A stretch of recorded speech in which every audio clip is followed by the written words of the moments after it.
Hello, my name is Angela. Thank you for joining us today for our live talk on prostate cancer with Dr. Sadrolsadot. This live talk is being recorded, so please feel free to turn off your camera if you're more comfortable and would not like to be seen, or you can also change your name to just your initials if you would like. Again, welcome to an integrative approach to prostate cancer management with Dr. Paymon Sadrolsadot, ND, PhD. Dr. Sadrolsadot will discuss treatment options, nutritional strategies, herbal medicine, lifestyle modifications, and more. There will be an opportunity for participants to ask questions after the presentation using the hand raise feature or the chat. This talk is for informational purposes only. Dr. Sadrolsadot will speak in general terms and is not dispensing medical treatment. Folks who are interested are highly encouraged to schedule a comprehensive visit with him. And it is my pleasure to introduce him. Dr. Paymon Sadrolsadot is a highly skilled naturopath with over 20 years of integrative medicine experience. He is trilingual and has a wealth of experience and medical training spanning multiple disciplines from around the world, holding licensing in China, Iran, Canada, and the United States. Dr. Sadrolsadot's areas of focus include integrative cancer treatment, mistletoe therapy, chronic disease, mold, candida, Lyme disease and co-infections, chronic fatigue, fibromyalgia, women's health, hormone balancing, insomnia, infertility, pain, stress management, and more. He is a licensed, board-certified doctor of naturopathic medicine and on the faculty at Virginia University of Integrative Medicine, and more. His deep knowledge of conventional, complementary, and integrative medicine allows him to think deeply and find solutions for patients' health. His approach is always very gentle and specific to each patient's needs, and I'm sure you will see that today. And I'm going to turn it over to Dr. Sadrolsadot now. Thank you. Thank you, Angela, for the introduction, and hello, everyone. Nice to see you guys here for the discussion about the prostate health and what we do normally in terms of integrative approaches to help with the treatments, to help with the conventional treatments. So I hope you find this practical and useful. I'll start sharing my screen. I have put some PowerPoints, slides together. So we go from here. So that's basically what I'm talking basically in terms of introduction. The prostate cancer, definitely number one cancer for men, and like technically in North America, 1 out of 8 is expected to see this condition, so suffer from the prostate cancer. Basically what we do and what we promote to practice is integrative medicine, which means on top of the conventional treatments, and sometimes it's for a help. Some of the therapies that we do is for the help preparation for the surgery, preparation after or during the chemotherapy, or if radiation is a discussion. So kind of prepare for those and help patient kind of tolerate those better. But also there are modalities on hand, which I will talk about more specifically, the mistletoe and the IV vitamin C, and also certain supplements that have been discussed to target the cancer cells, and there are evidence for them, how they can be practical and basically important. So that would be, as I said, like this is a holistic approach, and this is what I promote. If a person comes to me and say, I have made my decision, I don't want to try the conventional 100%, I follow the request, but this is like what I promote, and the results that I have seen from a clinical standpoint, the better results definitely has come from kind of combination, or just like the term integrative medicine, like combination of like, let's say the medication, is it a chemotherapy, is it a target therapy, immunotherapy, so much of advancements in the medical field for the prostate health and prostate cancer, and also what we can help to increase the benefit and improve the results. So normally with basically, it can be a discussion about prevention. It can be a discussion after the diagnosis. So the lifestyle modification, this is what we like first session, first visit, when we have a new patient. When I have a new patient, I go over all the basic intake in terms of diet, lifestyle practices. There are certain things definitely for, I think, all of us, we can find that there are room for adjustment. Stress reduction will be a top discussion with all chronic diseases, all kind of discussions, basically.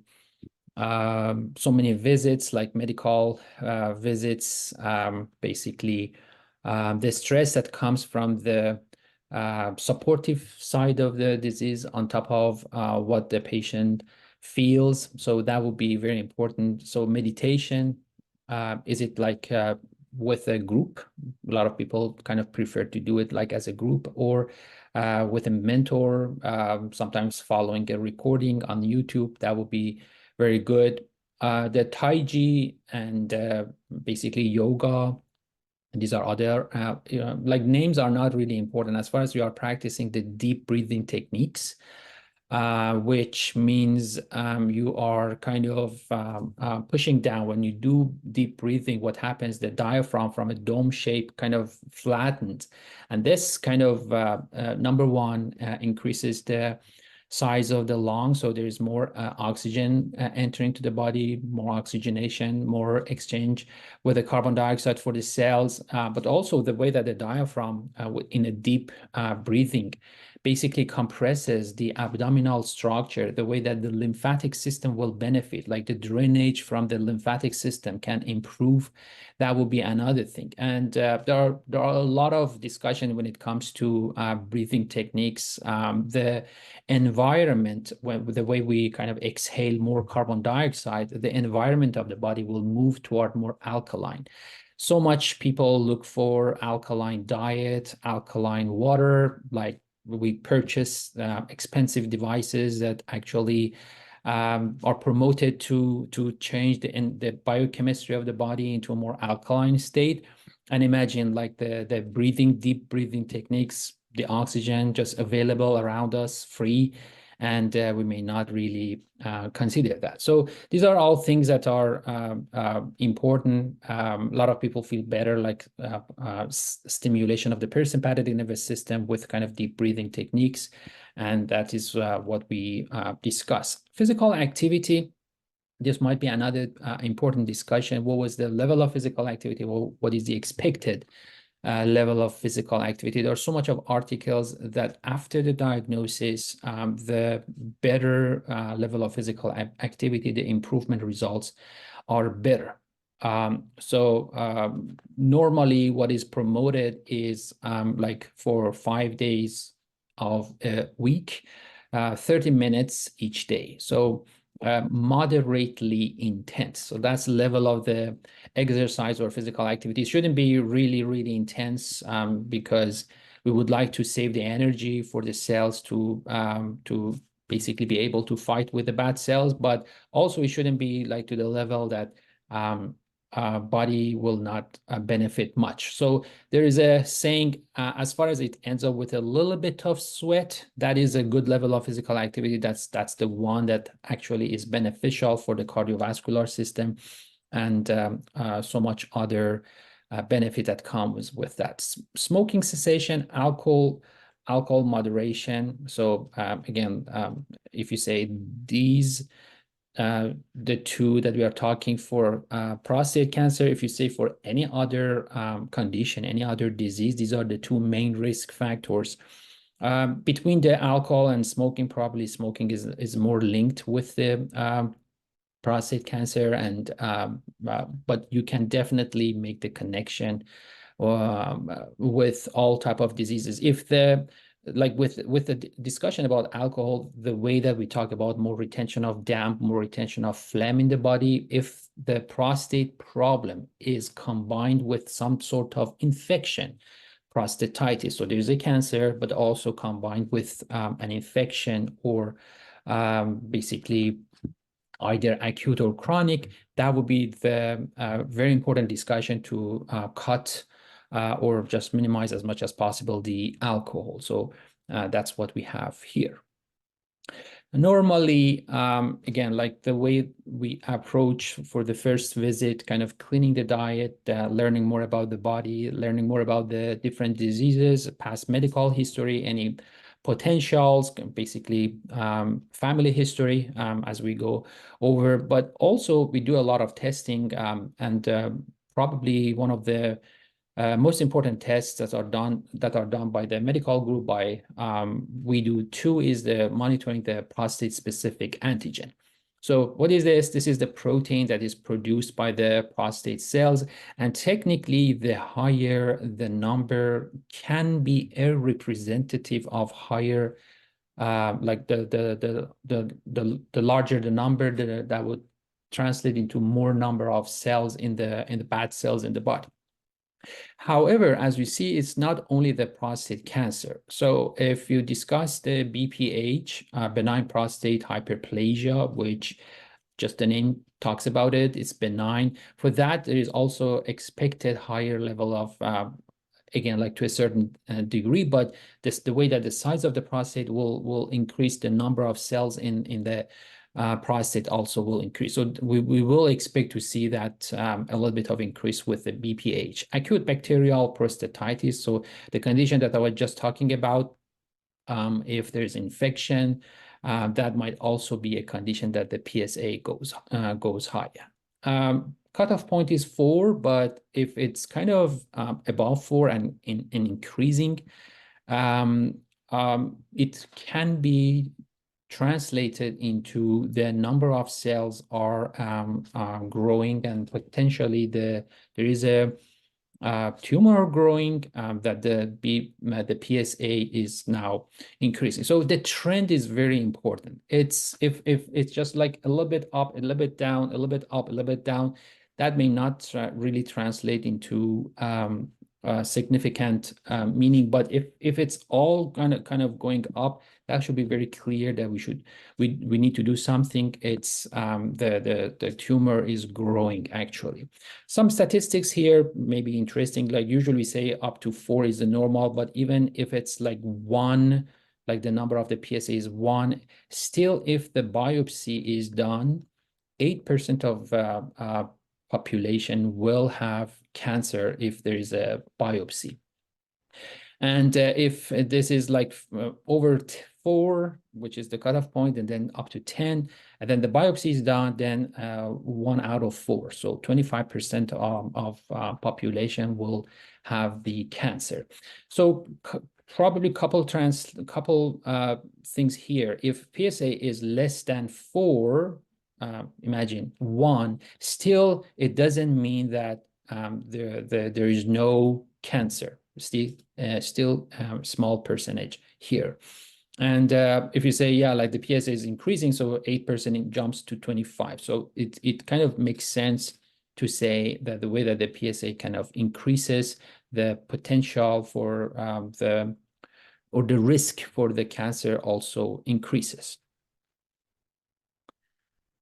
I talked about the diet, and now we have more about that. So with the discussion that we have in the first, basically, first visit, I ask about the diet, and actually a lot of patients, when it comes to a diagnosis, they study more and kind of go online and learn about different diet and kind of nutrition.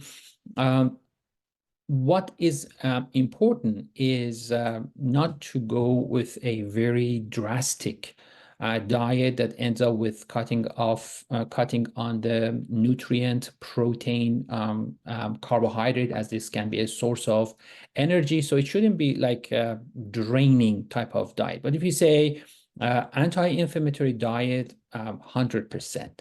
So imagine like the more fruit and vegetable. Usually the discussion is about 5 servings of fruit and vegetable per day. For a lot of our patients, the 5 serving actually is not the case, or even it's not close to 2 or 3. So that would be like the very basics that we try to discuss. Whole grains, healthy type of fat, which I will talk more about, because we know that the healthy type of fat actually are anti-inflammatory. So what does that mean? If you say avocado, or like avocado itself, or avocado oil, olive itself, or olive oil, like they are great sources of omega-3, which is basically anti-inflammatory. And the more kind of greasy type of food, basically I call them like fast food type of fat, mayonnaise, like the one that are more trans and saturated, then they are actually pro-inflammatory. So they are full of omega-6, omega-9, and that can be the problem. So on the same note, that when we promote basically fish oil, that's on the same topic. We would like to make sure that at least 1 to ideally 2 gram of omega-3, which when I say omega-3, it's very important to see out of the, let's say if there are 1400 milligram of fish oil in a capsule, then how much of it is the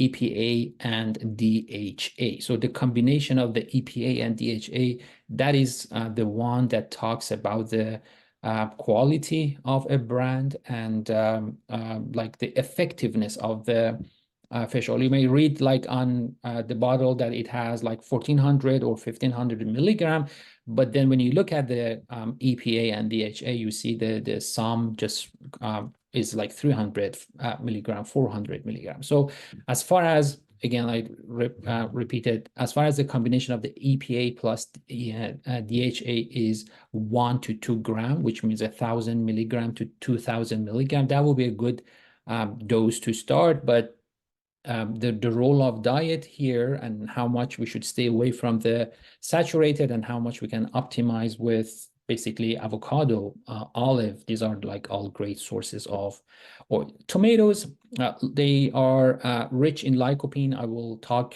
I have a research, and there are tons of research about the lycopene, that it can be beneficial, especially in the like the what is called like surveillance period or surveillance phase, which still the numbers are not very high. The condition is the doctor usually give a time to the patient to see if the number can be brought lower down, and that would be like what we all talk about, like the diet, the exercise, basically all the good supplements that can help. And lycopene actually is discussed in this phase, like the surveillance phase, and I will show you some articles. Green tea, like as just like the regular green tea to drink, or the supplements, basically EC, GC, which I always prefer the just like the tea itself. So as far as you drink 1 cup per day, that will be great sources of antioxidants. And imagine when it's about like the food sources of antioxidants, it's safe. Like you can technically take it at any phase with your if you are receiving like chemotherapy or like other other treatments. Like when it's again, like this is my approach. When it's oral sources of antioxidants, they are technically safe. When it comes to supplements, because the supplements are more concentrated, and that will be important to see if there are interactions or significant amount of the way that the interaction can lower the effect of your chemotherapy medication. Limit red and processed meat, and that is another thing that has been shown to be in connection with more providing inflammatory states. And so again, we talk about here, but it doesn't mean that you should cut on your proteins. So we definitely would like to see less red meat, but if it's from let's say white meat, or if it's from let's say egg, if it's plant-based proteins, which is, I should say, very good because the plant-based protein usually have less sensitivity, like individuals have less sensitivity with the plant-based proteins compared to like whey protein or beef protein. So sometimes, again, like we check that on the food sensitivity test and kind of get an idea about the major food items that can be a source of sensitivity. That's something we easily check, like IgG food sensitivity testing. But in general, basically, a lot of individuals show more reaction to whey protein as well as the protein from beef. On the first session, like this is usually what we have a questionnaire, like I ask what are the supplements that you are taking and to basically optimize the supplements. The very important thing that may not be like it may not really seem as very important is the interaction with the medication. If you are taking any medication, is it the chemo? Is it the high blood pressure, or let's say a medication for diabetes, like any type of medication? If you're taking them, your supplements can potentially have interaction.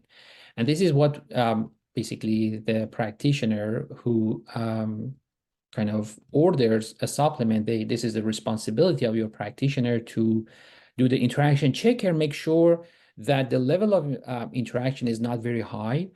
And again, like if it's moderate, still like there's A, B, C, D, different levels of evidence. Is it a high level of evidence, or is it like a theoretical?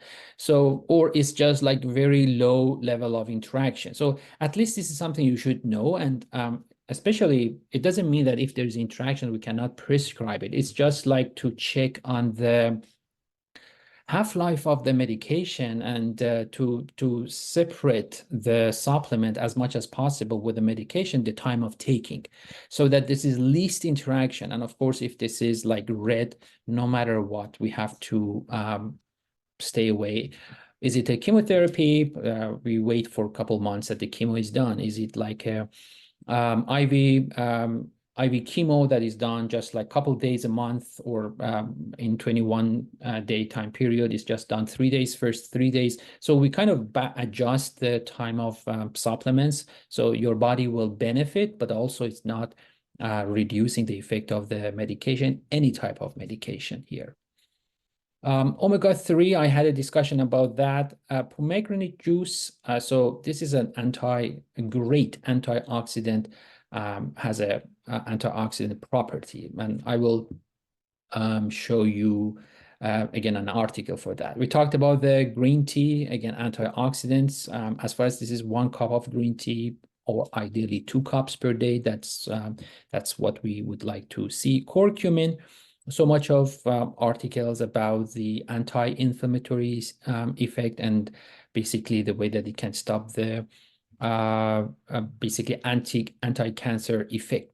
On this list, you can definitely add the melatonin, and that is high dose melatonin. What we talk here, like people usually take 1, 3, 5 milligrams for helping them with sleep, but the discussion about melatonin is high dose, like let's say 20 milligram, and sometimes depending on the case we can go higher, but like the dose that I usually start is a 20 milligram, and that would be like prior to go to bed. There are again so much of evidence, not only for the prostate cancer but for all types of like different types of cancers, that the melatonin slows down the division, the rate of the division of the bad cells, and in certain cases has shown to stop the division. And what is important in this discussion is the bad cells do not grow in terms of numbers. Their number does not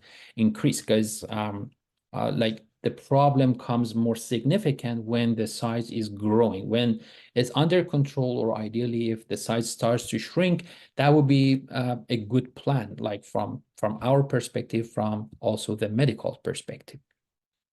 So this is an article, like you can search this is like PubMed ID number. So when you put this in the Google, the article will pop up, so you can see that. So this is basically the effect of the pomegranate juice for men with rising prostate specific antigen, like the PSA, following surgery or radiation for the prostate cancer treatment. So some statistics, 12% decrease, and I have just copied from the article, copied and paste. 12% decrease in cell proliferation, just like increasing the reducing the numbers.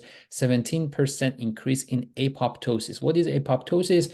The cell death. So the way that the immune system finds the bad cells and order them to die, that is the apoptosis. That's a good thing. That is desired. 23% increase in serum nitric oxide, significant reduction in oxidative stress or state. So these are all good. As far as we kind of can lower the oxidative stress, that is the less ideal environment for the bad cells to grow. So this is the thing, like we are talking about two conditions. One is the presence of the bad cells, and then the other is the potential that these bad cells can have, like the help that they can receive. What is that? The inflammatory state. The higher level of inflammatory state, the higher level of oxidative stress. It's like what I usually say, it's like a fertilizer that you put in a soil. That's the inflammation, and then the bad cells, that's just the seed. If you put a seed in a soil without fertilizer, the growth will be minimum. And then the other way, if you place the seed with a lot of fertilizer, which in this case is the inflammatory state, that's how the bad cell can grow. And this is not only the discussion for the first time diagnosis, this is also down the road if let's say the treatment has been done completely, there was a successful surgery, the cells were removed, but then after a year, after 2 years, there are again either the metastasis or the cell growth. So this is the thing. We have physically removed the bad cells, but not the potential. What is the potential reducing the level of inflammation? This is very important for this discussion for any type of cancer as we see in clinic. That's how we have the recurrence of the cancers. Vitamin D, another great topic to discuss. And again, I think we are very familiar in the way that we can receive the vitamin D exposure to sun. Technically, majority of individuals in North America are vitamin D deficient. That's how vitamin D has been discussed to be taken for everyone. Those like some kind of sources, they talk about 800 international units. Some sources talk about 1,000 international units, but it's recommended. Like everyone is in a deficiency state.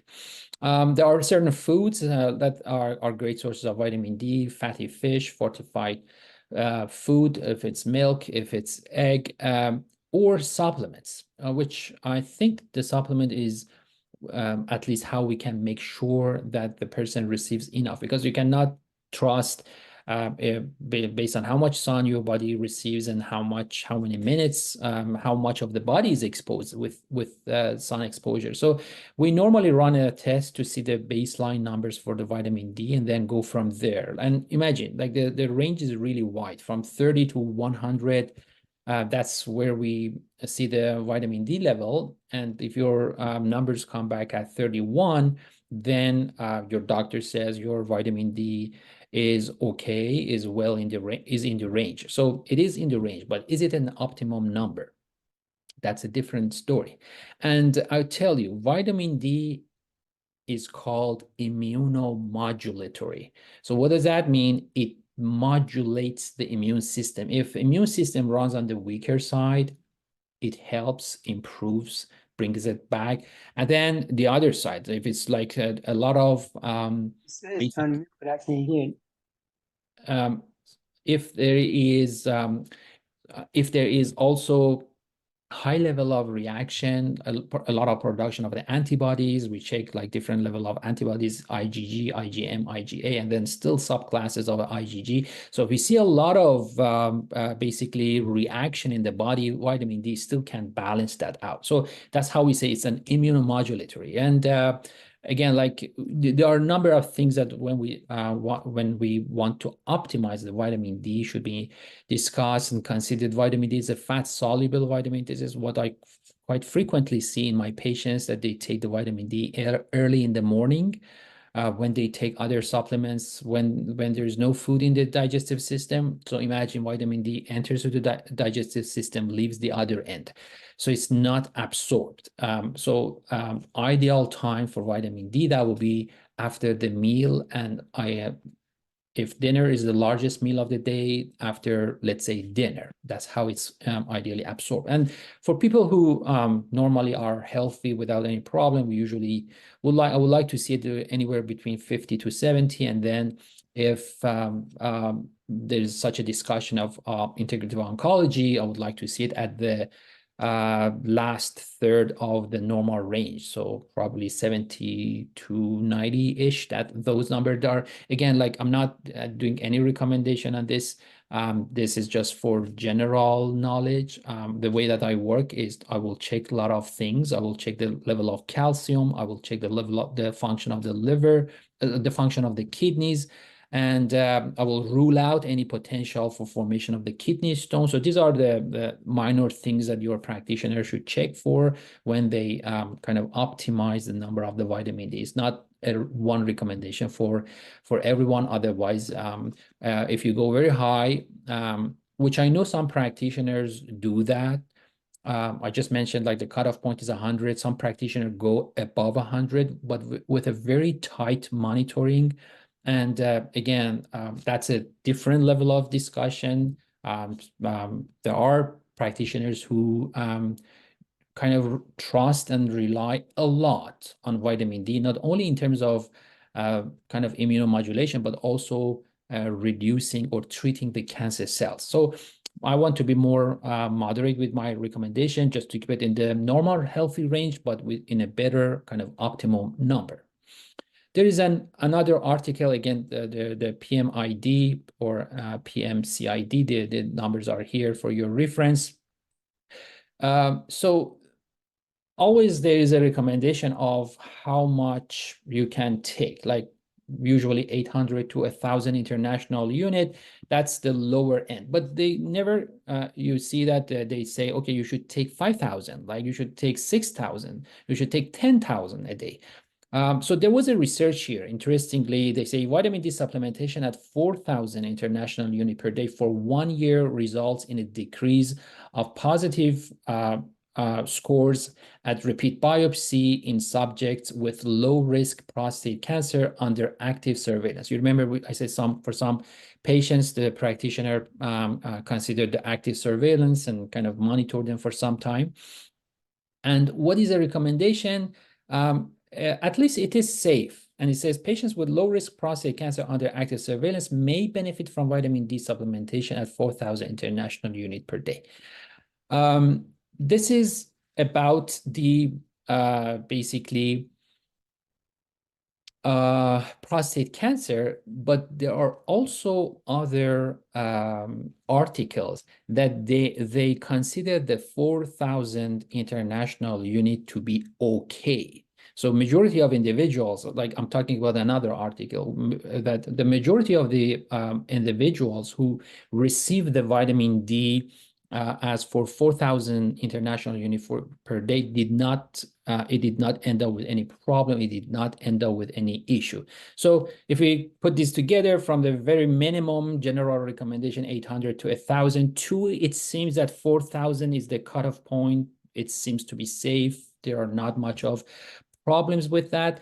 This is what we can find in the articles. But when you go to a practitioner, your practitioner would like to see it very specific for you based on your numbers, based on the level of the immunoglobulins that I normally check. And sometimes when the immunoglobulin production is too much, which tell me that B lymphocytes, they are very active. They are this part of immune system is probably more active than what they should be normally. And then the other side, which are the T lymphocytes, which the natural killer cell and the cells that have ability to find the cancer cells and kill them. So it might be that this side is not as good. So we would like to modulate it. We would like to balance it. So what I'm saying is your practitioner may go to a specific dose, which is higher than the 4,000. A lot of times I may do 5, 6, 7, 10,000 for a period of time, and then double check with the test and see where we are with the numbers. So I just try to say from the very evidence-based to, I should say, which is just like general recommendation to a very individualized in the recommendation, which comes after we know the serum levels of the vitamin D. The ranges can be different. We talked about the lycopene, basically, and this is another article. I put the PMID. So the conclusion says lycopene as an antioxidant dietary factor could significantly inhibit DNA synthesis. So talking about the bad cells, like the way that it can inhibit their growth in a dose-dependent pattern. And the result revealed lycopene might inhibit androgen receptor gene element activity and expression, which are all good things for reducing the level of or the potential for the bad cell to grow. This is a good thing. Usually lycopene is discussed again in the surveillance phase or period, but still, even after the surgery or after the chemotherapy, still this can be the discussion, because there are like the base is this is a good antioxidant dietary factor. So this is like the bottom line. So I talked about some modalities that are general, but also what we have as a very specific approach, and that is the mistletoe. We actually, like NIHA is one of the few centers in a DC area that we have the mistletoe, both in terms of subcutaneous injection and also the intravenous injection. So what is mistletoe? Is the herb which is basically either put under the skin or into the venous circulation. And the whole idea is that the immune system becomes triggered by the mistletoe. So you see immunomodulatory effect.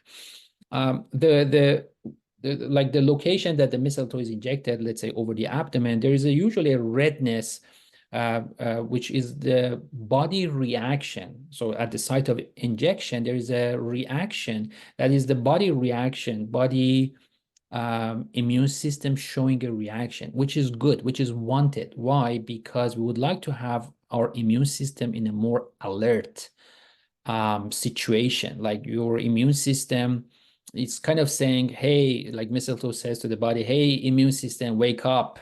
This is the time you need to be more active. So it's kind of that, like that. So we would like to see that reaction, which should be in a very controlled range. We don't want to cause a problem, but it should be to the level that there's a reaction, and that level we keep it. That's how after some injections, body starts to get used to, like immune system will get used to, and that's how we change the dose.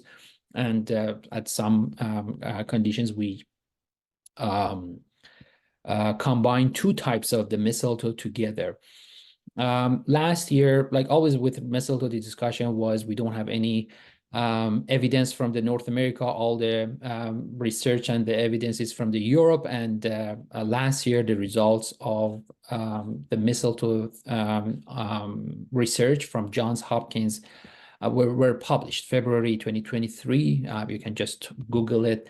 Johns Hopkins research about the mistletoe, and it was promising. It was good, and what they did on their basically treatment, it was intravenous, because when they want to run a research, it would be more safe to say, okay, we know at least these patients have come to our center and they have received so many milligrams of the mistletoe, so it's more reliable in terms of results. So that was published last year. You can see the results, and the idea is that was first phase 1. The idea is the phase 2 and phase 3.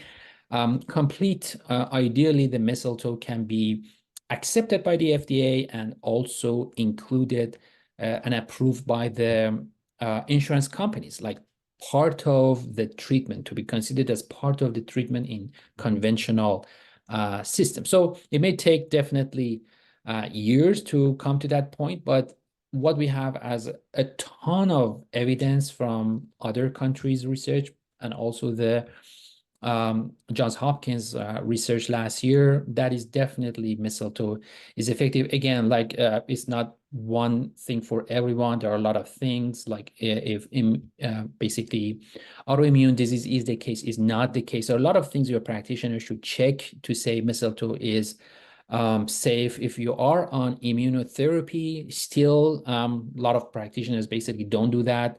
Don't do the mistletoe if you're on immunotherapy. But if it's a target therapy, if it's on chemotherapy, and still I can show you the research about the immunotherapies, like certain medications of the immunotherapy, that mistletoe can be done at the same time. So enhance quality of life, reduce side effect of the conventional treatment. Like this is the very base, but on basically more anecdotal on different websites, you may see and read the mistletoe, the way that the like people who had cancer, basically now they are their condition have improved significantly. The cancer has started to become smaller, and maybe I should also share from what we had from one of our patients at NIHA who received he was on IV vitamin C, he was doing the mistletoe subcutaneous and the IV. So like the main reason he came to our center was for the IV mistletoe. And he was also on chemotherapy drugs. So that's how I always say the best results come from integrative approach. So we had the PSA number 10, and then PSA jumped up to 30. And then that was the time that we basically saw the gentleman. We started the IV mistletoe, the number 30 dropped back to 10. And then after some time, the PSA started to rise again to, I think, 15 or 16. That was the time our treatment didn't change. That was the time the chemotherapy medication was switched by the oncologist, and the PSA came less than 1. So the condition is significantly better. So for now, we still continue the treatment. Basically, the patient is continuing the treatment for IV vitamin C, the mistletoe, but the way that the combination of the mistletoe and the chemotherapy medication, like oral capsules, helped was significant for that individual. The other treatment we have on hand is the IV vitamin C. NIHA has it. Many centers have it. So we do certain stuff to make sure that the IV vitamin C is a proper approach. We check for the kidney function test, because IV vitamin C, like high dose vitamin C, is kind of leaves the body through the kidney, like is flushed out of the body through the kidney. So it should be important. It's important that the kidney function test is normal. And on top of that, we check for an enzyme, G6PD, which if that is also normal, then the IV vitamin C can be an option. With regards to IV vitamin C and chemotherapy, last year, that was exactly a year ago, in summer, I think there was an article came out and said that the IV vitamin C with chemotherapy may not be the best time to do. So both of them together. And I know that still a lot of centers follow that. So I will kind of consider the type of medication, the type of chemotherapy, and my preference is if they are on, my patient is on active chemotherapy, I hold off on vitamin C until the chemo comes to a very stable condition, or the cycles end, and then we have the IV vitamin C. So I'm saying still a lot of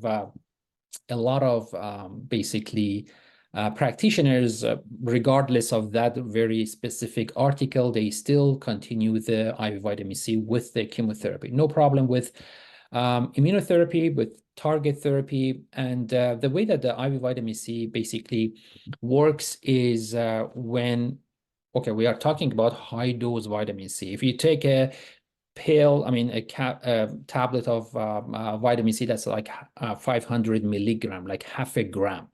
Now we are talking about 20, 30 grams, 70 grams. Sometimes you go higher, like up to 100 grams of vitamin C. So when this much of vitamin C enters to the body, there is hydrogen peroxide made. And what is hydrogen peroxide? This is something that all body cells suffer from, right? But mainly the cells that have least genetic stability, which is basically the cancer cells. So the whole idea and the intention is for the 45 minutes to 1 hour until the vitamin C is flushed out of the body through the kidneys, the bad cells die. So is it similar, the mechanism similar to, in a way, to chemotherapy? Yes, because chemotherapy also targets the bad cells, but it's totally different. Like there's not side effect that we normally talk about the chemotherapy, none of those side effects, and you can still discuss the effect of the vitamin C compared to the chemotherapy is lower. Yes, that's understandable. Chemotherapy, strong medication, chemical agents, right? That's how they have so much of side effects. So a lot of times we continue with a plan of IV vitamin C. When condition is rather stable, we can space out the treatment sessions. We usually start from once a week or once every 10 days. And then gradually it will switch to once every 14 days, like 2 times per month. And when condition is very stable, like once a month, that's how we normally do the IV vitamin C. NIHA, like I do a lot of IV vitamin C at NIHA. And it was interesting for me, one of my patients told me that his oncologist does the IV vitamin C in their center, like a private center. And so it's, at least from that standpoint, it's also welcomed by the medical group, or oncologists basically have accepted that. So it might have cytotoxic effects on cancer cells, potential to boost the immune system. Other than this discussion of prostate cancer, a lot of times that the white blood cells are low, we like the person, just for whatever other reason, the white blood cells are low. We start with the IV vitamin C with the intention to boost the immune system. So kind of wrapping up the discussion, what we talked about, we definitely would like to do an integrative approach, coordinated approach. I always highlight to my patients that you can share all the supplements, all the recommendation I have made with your oncologist. Sometimes I usually share the evidence in the visit with my patients, but sometimes I get emails or calls from my patients that I need some articles. I don't have them now. I want to share with my oncologist, and they say, unless there's an evidence. So yeah, like one of the practitioners, we don't want to hide anything. It should be very clear. And I ideally working with oncologists, because that's how I said that I have seen great results with the integration. And that's, again, like we run interaction checkers to make sure that the treatment that we provide is basically safe. So that's all for the discussion on my side. I think this is a good time. If there's any question, I can be available. And you guys can just use the hand raise feature if you have a question, or you can pop it in the chat right there.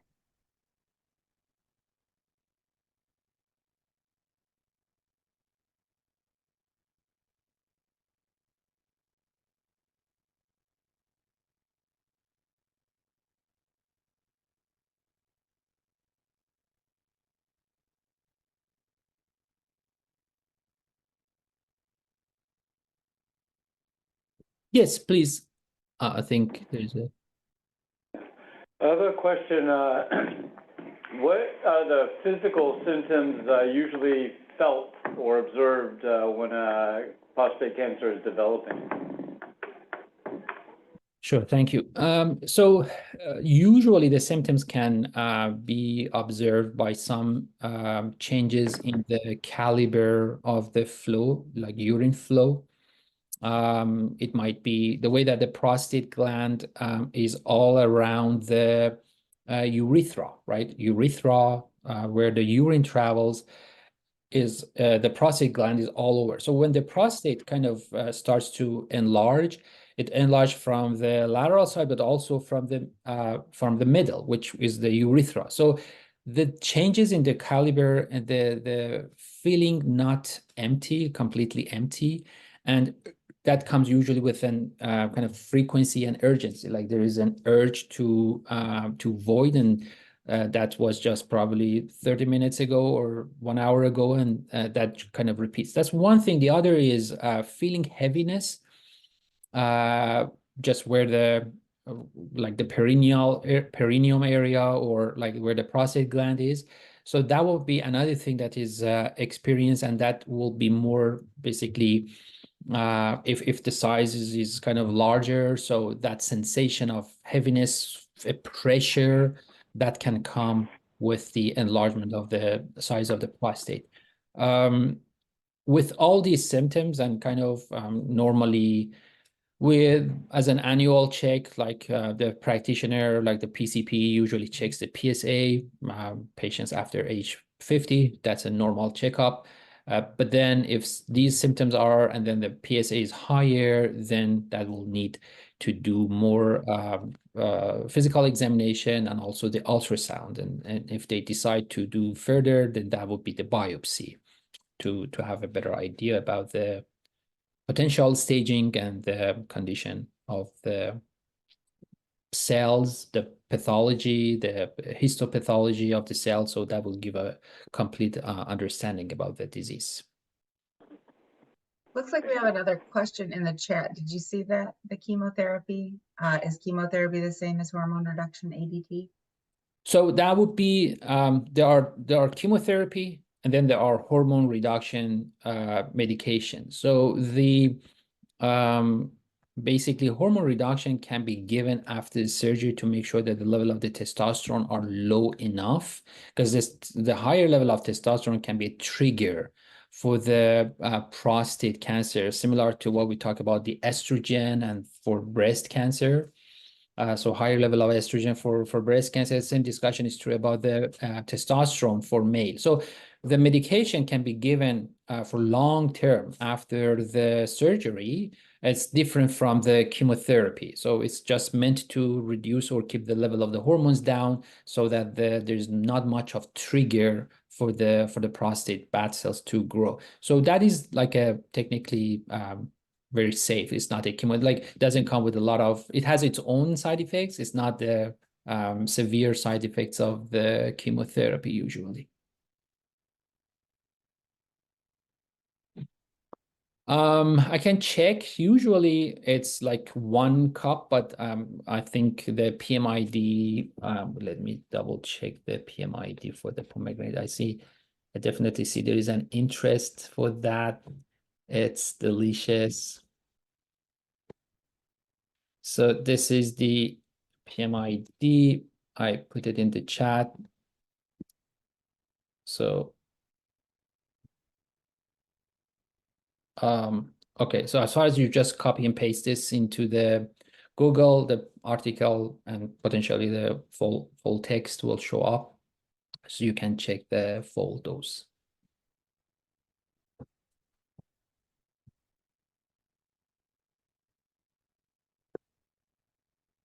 Yes, please, Angela. Yeah, I actually did have a question today. I wanted to know what your favorite sources of plant protein were for folks who are reducing like their animal-based protein, red meat, processed meats. What are some of your favorite plant protein options? So I usually go with a protein powder. So they have already made that, like beans, peas, like there are different sources that they have, but like I usually order it from the full script. So it's all mixed together as a protein powder. With regards to the protein, my intention is to get at least 20 to 25 grams on top of their regular diet. So if we aim for 70 grams per day, still the meat and other sources that the person, like in a normal healthy diet, they get. But just because body goes through more phases of, if it's a surgery, obviously we need to go higher. If it's post-surgery and in a phase of recovery, we need to go higher.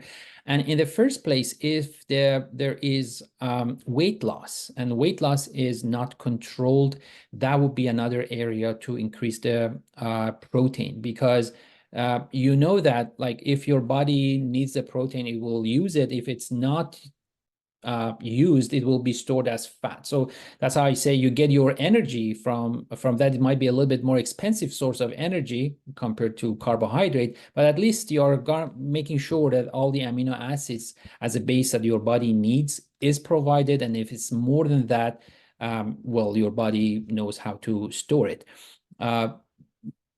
In basically oncology, integrative oncology discussion, from my standpoint, weight is very important. If the weight loss continues, that is not a good sign in terms of diet and nutrition. If it's like an extra weight, if it was in the first place like a overweight or even obese, that would be reasonable to cut some on the weight. But if it's just like a healthy weight and now it's just dropping, that's not a good sign. That should be supported with, even if not the carbohydrate. Like I'm okay with the basically complex carbohydrates, like not very sweet, like the let's say bread, rice, flour. So these are fine.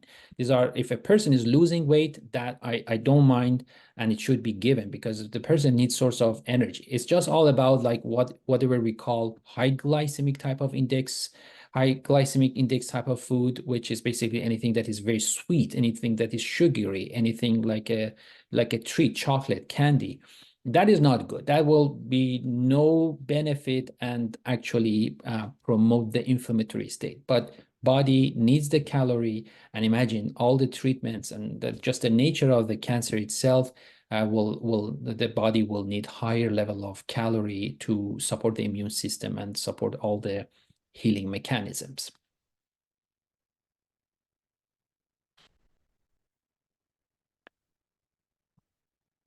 It is looking like we're reaching that 3 p.m. mark. So if anybody has a real quick question, sneak it in, and otherwise we will wrap up today.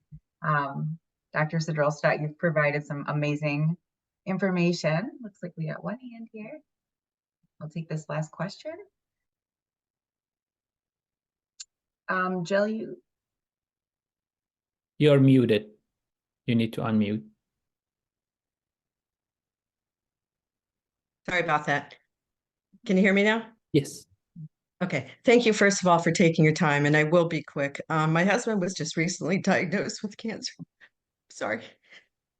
So my question is, we live in North Carolina. Is there any way you can do like Zoom meetings? Is that a possibility? Or should I call your office later on to find out? You can definitely call my office. I think if it's at the level of consultation, that should be fine. Yes. I cannot do like run tests unless I work with his primary care doctor. But the base is like dietary consultation, whatever that we normally talk, that should be okay. Yes. Okay, thank you so much. Yeah, And you're very welcome. quickly, did you say you can find this on YouTube as well? yeah, so I'll be Your posting this presentation? once, not today, but once we get it, it'll be posted tomorrow or the next day. And all of our other previous talks are on our YouTube channel as well. So you can go ahead and watch previous talks by Dr. Sadrolsadot as well as our other doctors. Okay, great. Thank you. I was at NIHA for Lyme disease years ago, and you guys are amazing. So thank you. Thank you. Thank you. And I hope the speedy recovery for your husband. Thank you so much.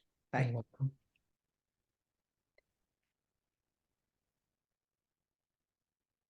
All right. Well, thank you everyone so much for joining today. We're going to wrap this up, and I did provide some information in the chat here to reach Teresa if you want more information or to book a visit. And yeah, go ahead and check this out on our YouTube channel once it's posted.